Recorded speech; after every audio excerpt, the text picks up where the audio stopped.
Assalamualaikum, good evening. How are you doing all? I'm fine today. আজকে আমি Malaysia, Singapore, Thailand,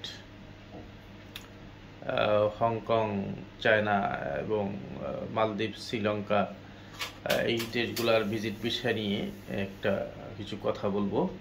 মালয়েশিয়াতে খুব ভালো খবর আছে। মালয়েশিয়াতে ফ্রেশ পাসপোর্টে ভিসা করা যাবে। যাদের কোনো ডকুমেন্ট নাই সেই ব্যাপারে আমরা পূর্ণাঙ্গ সহযোগিতা করতে পারবো।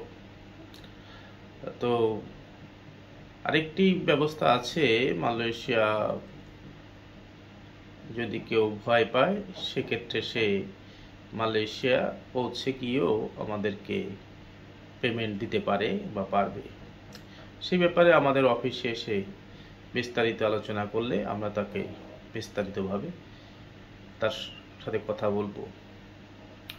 এছাড়া আমাদের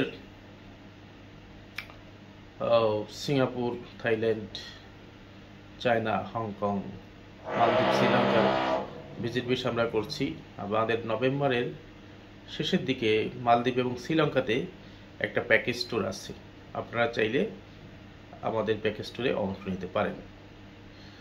তো এই সমস্ত ব্যাপারের কথা বলতে গেলে বা কথা বলতে চাইলে আমাদের অফিসে এসে আমাদের সাথে বিস্তারিত কথা বলতে পারেন। আমরা আজকেও একটা মালয়েশিয়ার ভিসা পেয়েছি ফ্রেশ পাসপোর্টে, এর আগের দিনও একটা পেয়েছি।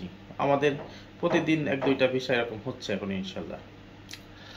আপনারা এসে ভিসার কপি দেখতে পারবেন। তো এটা একটা খুব ভালো খবর মালয়েশিয়ার জন্যে। মালয়েশিয়ার আপনারা যারা মালয়েশিয়ায় যেতে চান বা ঘুরতে যেতে চান তারা আমাদের সাথে বা আমাদের হেল্প নিতে পারেন। তো আজকে আমি আসলে ভিডিও বড় করব না, শুধু ছোট ওই খবরটা দেওয়ার জন্য এই ভিডিওটা করা। বিশেষ করে মালয়েশিয়ার প্রতি বেশি গুরুত্ব এমফাসিস দিচ্ছি। মালয়েশিয়ায় এখন আমরা ভালো সার্ভিস দিতে পারছি ইনশাল্লাহ। তো সবাই ভালো থাকবেন। এই পর্যন্তই। সবাইকে আসসালামু আলাইকুম। Thank you very much.